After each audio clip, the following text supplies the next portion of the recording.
Bismillahirrahmanirrahim. Assalamualaikum warahmatullahi wabarakatuh.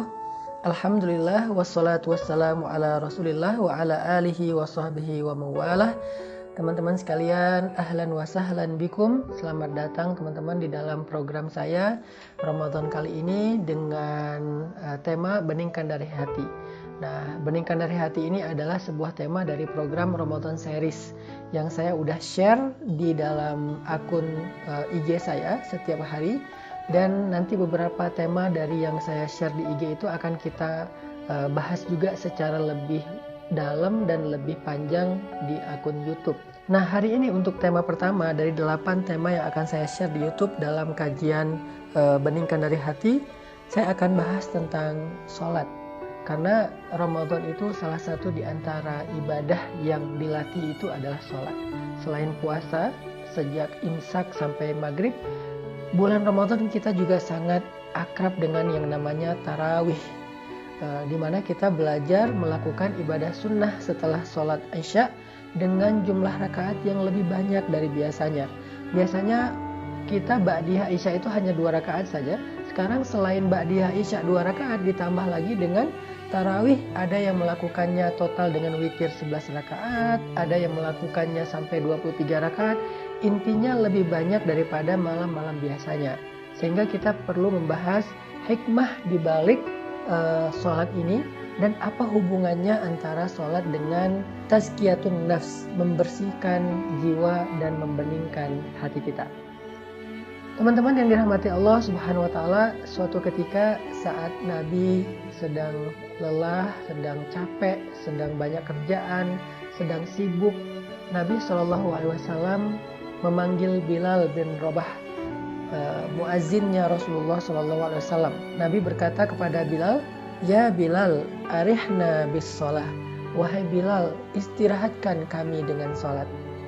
Kalimat ini singkat tetapi dalam banget maksudnya. Nabi bisa aja bilang ke Bilal, "Wahai Bilal, kumandangkan azan. Wahai Bilal, panggillah orang untuk sholat."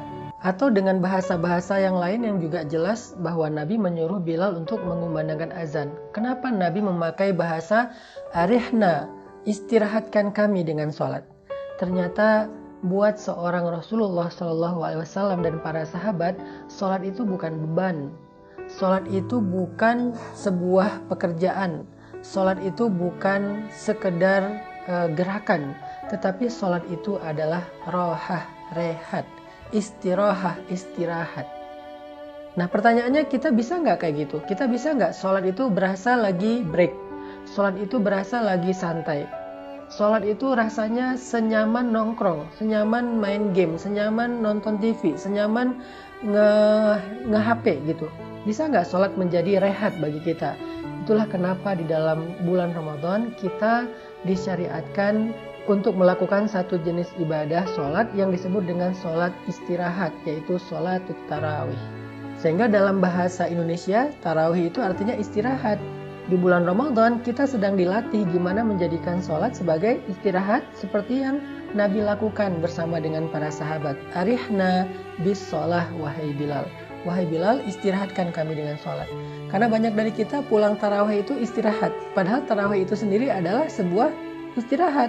Berarti kalau kita pulang tarawih masih butuh waktu istirahat, itu artinya sholat kita nggak istirahat, bukan tarawih.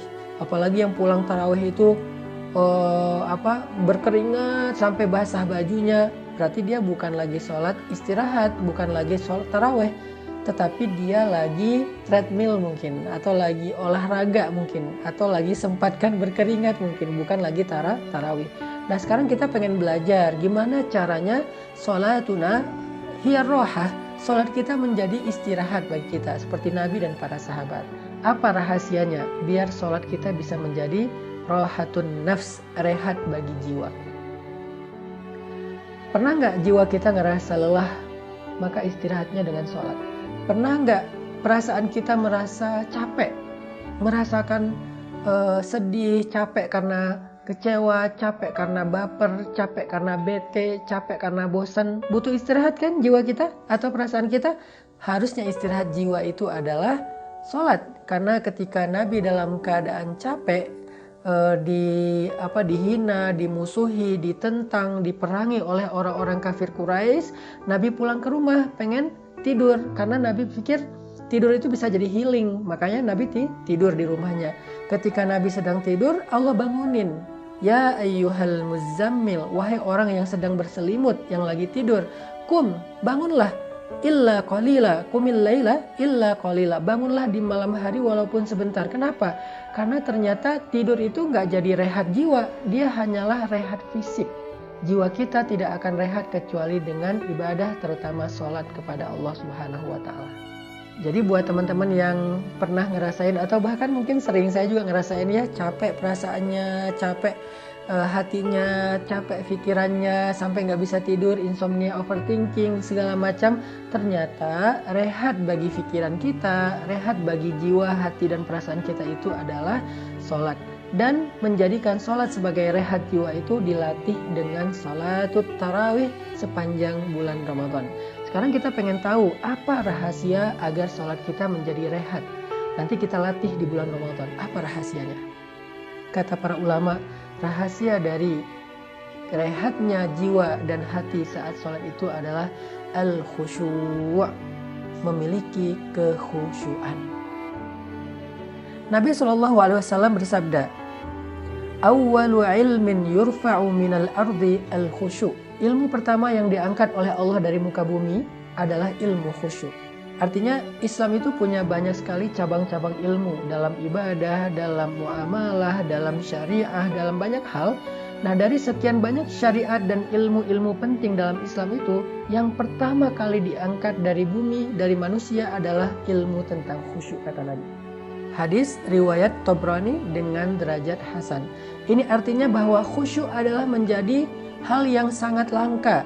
Udah jarang banget orang yang sholatnya khusyuk. Sehingga karena jarang orang yang sholatnya khusyuk, banyaklah orang yang hatinya gampang baperan, fragile. Akhirnya muncul masalah mental illness, skizo, bipolar, dan gangguan-gangguan jiwa lainnya. Itu gara-gara memang banyak dari kita yang udah nggak bisa lagi ngerasain yang namanya khusyuk di dalam sholat. Soalnya khusyuk ini menjadi sesuatu yang langka. Diangkat dari muka bumi artinya bukan Allah haramkan bagi kita, bukan. Maksudnya banyak orang yang sudah tidak lagi menggunakan ilmu khusyuk dalam ibadah sholatnya. Sehingga Nabi mengatakan, awwalu ilmin yurfa'u minal ardi al-khusyu'. Ilmu pertama yang diangkat dari bumi artinya yang hilang dari kehidupan kita adalah ilmu tentang khusyuk. Dan kita pengen belajar nih, apa itu khusyuk, terus apa aja keistimewaan dari khusyuk itu, dan bagaimana cara meraih khusyuk di dalam sholat, sehingga kita jadi bisa ngerasain yang namanya sholat itu sebagai istirahatnya hati dan jiwa, istirahatnya pikiran dan perasaan kita. Tadi saya menyampaikan bahwa kata Nabi, khusyuk adalah ilmu pertama yang diangkat dari bumi. Artinya hal pertama yang langka di antara manusia itu khusyuk. Orang yang sholat di masjid itu bisa aja ramai, sholat Jumat terutama. Tetapi yang khusyuk dari mereka itu bisa dihitung dengan jari. Sedikit sekali dan langka sekali. Di antara mereka yang khusyuk itu pun, yang bisa khusyuk selama dia sholat dari mulai takbir sampai salam lebih langka lagi. Karena banyak dari kita mungkin khusyuknya hanya ketika sujud, atau khusyuknya hanya ketika awal berdiri. Bahkan banyak yang khusyuknya pas mau salam, baru dia sadar, oh saya lagi sholat ya, kok tiba-tiba udah selesai. Nah, ini artinya khusyuk itu sesuatu yang langka, teman-teman. Padahal kata para ulama, khusyuk itu kunci segala kebaikan. Jadi kalau kita pengen jiwa kita tenang, rahasianya khusyuk. Kalau kita pengen Allah menolong kita dalam segala urusan, rahasianya khusyuk. Kalau kita pengen dapat jalan keluar dari banyak masalah, rahasianya adalah khusyuk. Khusyuk itu adalah kunci dari semua kebaikan, kesuksesan, dan keberuntungan kita di dalam kehidupan kita. Makanya Allah Subhanahu wa Ta'ala berfirman, A'udzu billahi minasy syaithanir rajim.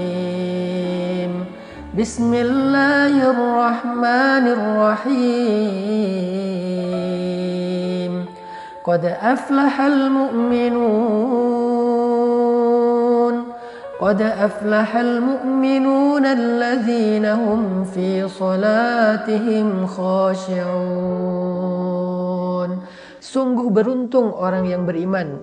Sungguh sukses dan bahagia orang yang beriman apabila mereka di dalam sholatnya khusyuk.